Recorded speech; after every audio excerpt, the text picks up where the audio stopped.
this way. What was that? Forgive me, I should have warned you. One of my responsibilities as a Baron is that of a prison warden. This is where criminals are locked up. Like a dungeon? Very much so. Come, don't linger.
she?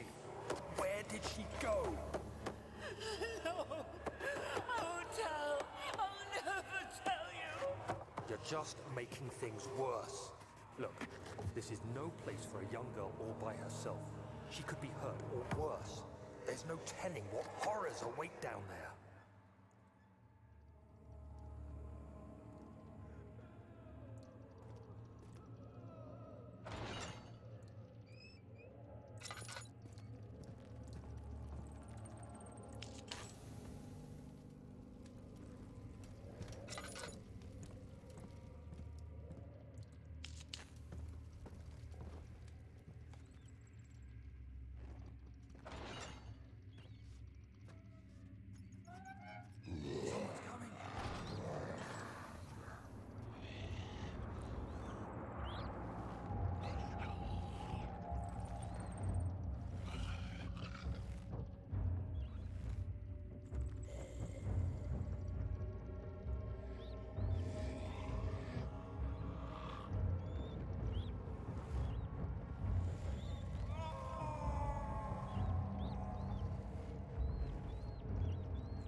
But Mother, I don't want to leave without you. Hurry, child. You must go. Find Gabriel, the Outrider, and tell him to alert the King's men. No, you come too. Please, we don't have time to make the hole any wider. But... Someone is coming. Hurry. I'll cover the hole with the bed. Everything will be fine. I promise.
so wrong.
2nd of August, 1839.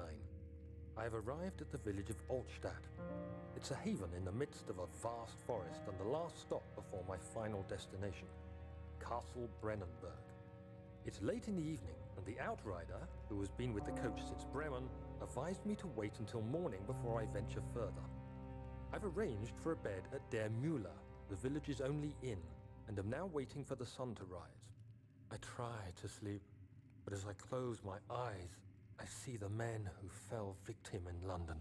My fear and shame forces me to witness the same scenes over and over. They are dead because of me.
Is he safe?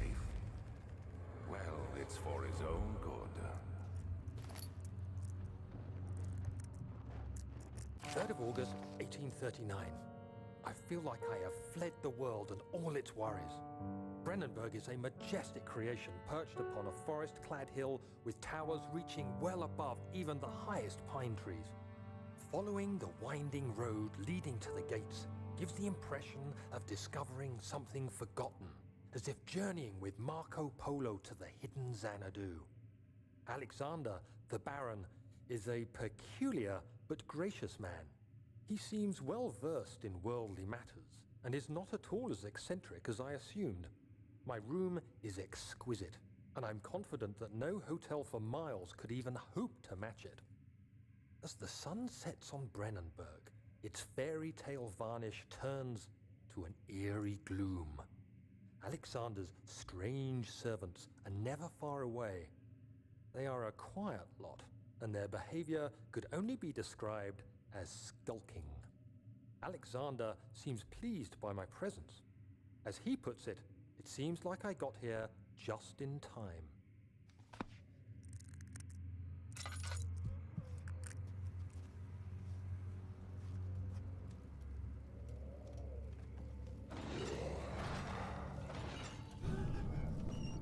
Soon we'll be ready. Let there be enough time.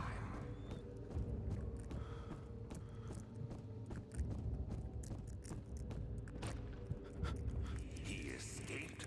Where is he now?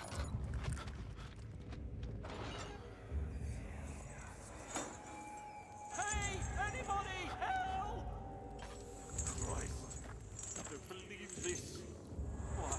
I mean, why? What did I do to deserve this? I mean, it can't be. Do I deserve this? It wasn't my fault. Why did he have to go in there? Don't go into burning houses. He should have known better.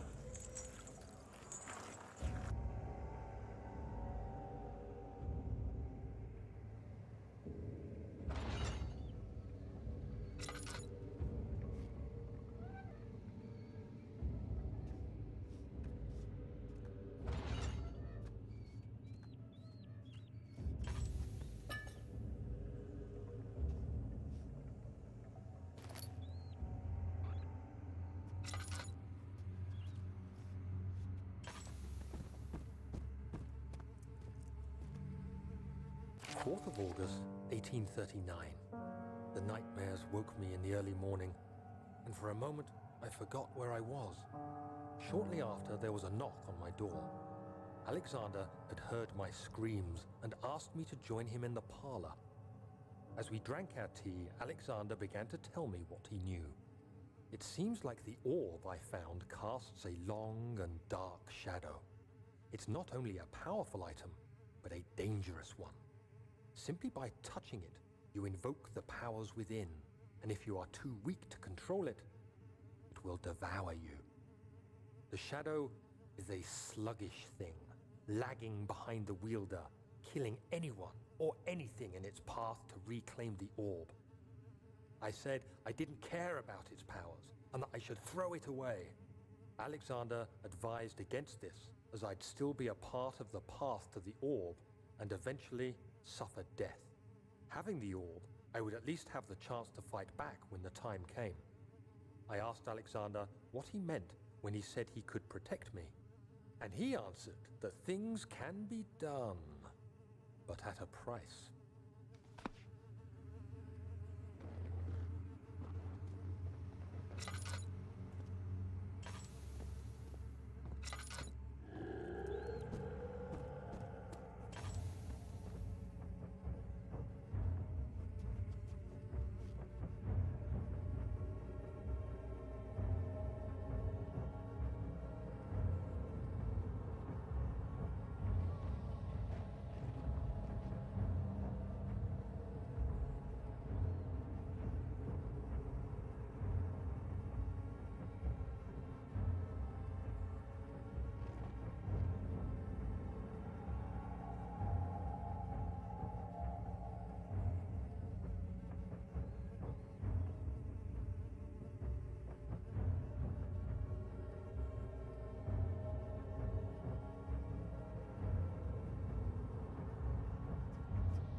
stop! Don't come any closer. I just want to leave. You can't go outside. It's too dangerous. I'm telling Gabriel. I doubt that very much.